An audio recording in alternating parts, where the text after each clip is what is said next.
बिस्मिल्लाहिर्रहमानिर्रहीम। अस्सलाम वालेकुम दोस्तों, मैं आपका दोस्त Ijaz. Welcome to my YouTube channel. दोस्तों मेरे चैनल पे मोस्टली आपको जॉब्स और यूनिवर्सिटी की अपडेट मिलती है और इसके साथ साथ हेल्पफुल वीडियो। दोस्तों आज की जो मेरी वीडियो है इलामा इकबाल ओपन यूनिवर्सिटी के तमाम स्टूडेंट्स के लिए बहुत ही हेल्पफुल होने जा रही है। दोस्तों एग्ज़ाम स्टार्ट हो रहे हैं इलामा इकबाल ओपन यूनिवर्सिटी के। एग्ज़ाम स्टार्ट होने से पहले स्टूडेंट्स के दिमाग में काफ़ी सारे क्वेश्चन आते हैं, ठीक है।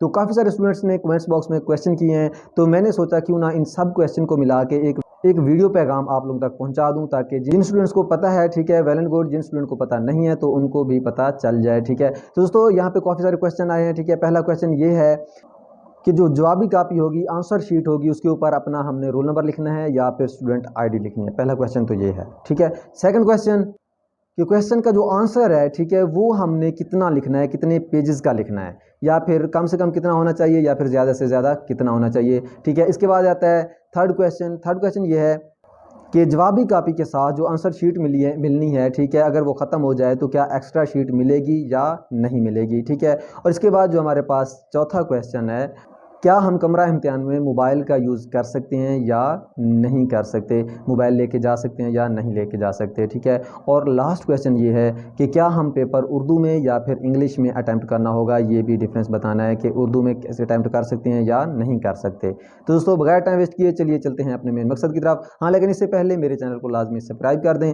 और इसके साथ बेल आइकन प्रेस कर दें ताकि हर आने वाली अपडेट आप लोग तक पहुँचती रहे। तो दोस्तों पहला क्वेश्चन ये था कि जो आंसर शीट होगी, जवाबी कापी होगी, उसके ऊपर हमने रोल नंबर लिखना है या फिर स्टूडेंट आईडी लिखनी है। दोस्तों ऑलरेडी भी मैं काफ़ी सारी वीडियोस में बता चुका हूं कि जो न्यू स्टूडेंट हैं उनको रोल नंबर अलाउ नहीं किया गया, वो रोल नंबर की जगह अपना स्टूडेंट आईडी इस्तेमाल करेंगे, ठीक है, अपनी स्टूडेंट आईडी लिखेंगे। और जो पुराने स्टूडेंट हैं, ठीक है, उन लोगों ने अपनी रजिस्ट्रेशन नंबर और जो है रोल नंबर ही इस्तेमाल करना है। रोल नंबर की जगह रोल नंबर लिखेंगे और रजिस्ट्रेशन नंबर की जगह रजिस्ट्रेशन नंबर ही लिखेंगे, ठीक है।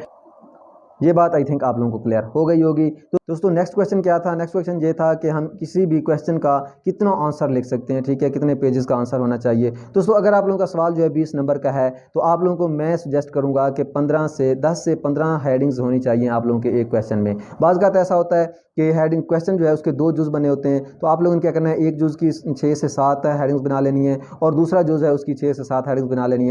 दोस्तों टोटल हेडिंग जो है वो आप लोगों की 10 से 15 के दरमियान बन जाएंगी। तो ये आप लोगों का एक अच्छा इंपैक्ट पड़ता है, एक अच्छा असर पड़ता है चेक करने वाले पे कि काफ़ी सारी इसकी हेडिंग लिखी हुई है, वो इसके अच्छे मार्क्स दे देता है, ठीक है।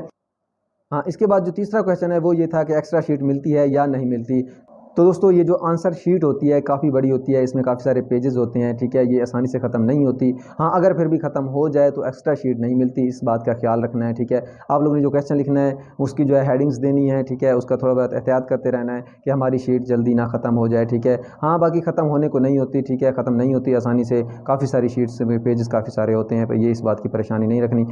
हाँ, इसके साथ एक और बात बताता चलूँ कि अगर आप लोगों को क्वेश्चन आते हैं तो आप लोगों ने लिमिट रखना है, ठीक है, अपने टाइम का ख्याल रखना है। मैक्सिमम आप लोगों ने 20 मिनट या आधा घंटा एक क्वेश्चन को देना है और इसी तरह आप लोगों ने सारे क्वेश्चन को अटैम्प्ट करना है। ऐसा ना हो कि जो क्वेश्चन एक आप लोगों को आता है और आप लोग उसी क्वेश्चन को लिखते रहें, बाकी क्वेश्चनों के लिए टाइम ही ना बचे और आप लोग का टाइम एंड हो जाए और लास्ट पे आप लोगों को पता चले कि आप लोगों का क्वेश्चन रह गया है, ठीक है। इस बात का आप लोगों ने ख्याल रखना है। और चौथा क्वेश्चन ये है कि क्या हम मोबाइल का इस्तेमाल कर सकते हैं या नहीं कर सकते। दोस्तों जो सेंटर है वहाँ तक तो हम मोबाइल लेके जा सकते हैं, लेकिन जो कमरा इम्तिहान में उसमें मोबाइल लेके जाने की इजाज़त नहीं होती। जब भी कमरा इम्तिहान में इंटर होना होता है, ठीक है, उससे पहले मोबाइल कलेक्ट करवा दिए जाते हैं, ठीक है, कलेक्ट करने वाले बैठे होते हैं, वो कलेक्ट कर लेते हैं, देन आप लोग कमरा इम्तिहान में इंटर हो सकते हो। मोबाइल क्या जो है अलाउ नहीं होता कमरा इम्तिहान के अंदर, ठीक है। इसके बाद जो लास्ट क्वेश्चन था कि हम पेपर जो है उर्दू में अटैम्प्ट कर सकते हैं, इंग्लिश में अटैम्प्ट कर सकते हैं। तो दोस्तों जब आप लोगों के पास क्वेश्चन पेपर आता है उसके ऊपर अगर उर्दू और इंग्लिश दोनों में सवालात लिखे हुए हैं, देन आप लोग उर्दू में भी अटैम्प्ट कर सकते हो और इंग्लिश में भी अटैम्प्ट कर सकते हो। हाँ, यहाँ पे एक बात और आती है कि अगर आप लोग एक क्वेश्चन उर्दू में अटैम्प्ट करते हो तो वो सारे का सारा पेपर आप लोगों ने उर्दू में ही अटैम्प्ट करना है। ऐसा नहीं है एक क्वेश्चन उर्दू में अटैम्प्ट कर लें और एक इंग्लिश में कर लें, इस तरह नहीं करना। अगर पेपर को अटैम्प्ट करना है तो इंग्लिश में करें सारे का सारा, अगर अटैम्प्ट करना है तो सारे का सारा उर्दू में ही अटैम्प्ट करें। हाँ, सेकंड पेपर जो है फिर वो आप लोग जो है कर सकते हो, इंग्लिश में अटैम्प्ट कर सकते हो अगर पहला पेपर आप लोगों ने उर्दू में अटैम्प्ट किया। ऐसा नहीं है कि सारे पेपर ही आप लोगों ने उर्दू में ही अटैम्प्ट करने होंगे। अगर एक पेपर उर्दू में अटैम्प्ट किया है सेकंड भी उर्दू में अटैम्प्ट करना होगा, नहीं, ऐसा नहीं है। अगर आप लोगों ने पहला पेपर उर्दू में अटैम्प्ट किया है तो सेकंड पेपर आप लोग इंग्लिश में करना चाहते हो तो कर सकते हो। हाँ, ऐसा नहीं करना कि एक क्वेश्चन जो है उर्दू में लिखें और एक क्वेश्चन इंग्लिश में लिखें, ऐसा नहीं करना, ठीक है। तो दोस्तों यहाँ पे बात आती है कि हाँ, अगर आप लोगों की जस्ट क्वेश्चन जो पेपर्स हैं उसके ऊपर इंग्लिश में क्वेश्चन लिखे हुए हैं तो आप लोगों ने उसको इंग्लिश में सॉल्व करना है। अगर उर्दू में लिखे हुए क्वेश्चन जो है वो आप लोगों का जो क्वेश्चन पेपर आया है उसके ऊपर उर्दू में लिखा हुआ है, ठीक है, तो आप लोग जस्ट उर्दू में लिख सकते हो, इंग्लिश में नहीं लिख सकते। अगर दोनों में आ गए उर्दू और इंग्लिश तो दैन लोगों के पास दोनों चॉइसेस हैं, ठीक है। आप लोग इंग्लिश में लिखना चाहते हो तो इंग्लिश में लिख सकते हैं, अगर आप लोग उर्दू में लिखना चाहते हो तो उर्दू में लिख सकते हो। तो दोस्तों ये थे कुछ सवाल जो आप लोगों के साथ में शेयर करना बहुत ज़रूरी समझा। तो दोस्तों अगर ये मेरी इन्फॉर्मेशन आप लोगों को अच्छी लगी है तो मेरे चैनल को लाजमी सब्सक्राइब करें और इसके साथ बेल आइकन प्रेस करें। तो दोस्तों मुझे दीजिएगा इजाज़त, आपका दोस्त इजाज़, दुआओं में याद रखना। अल्लाह हाफिज़।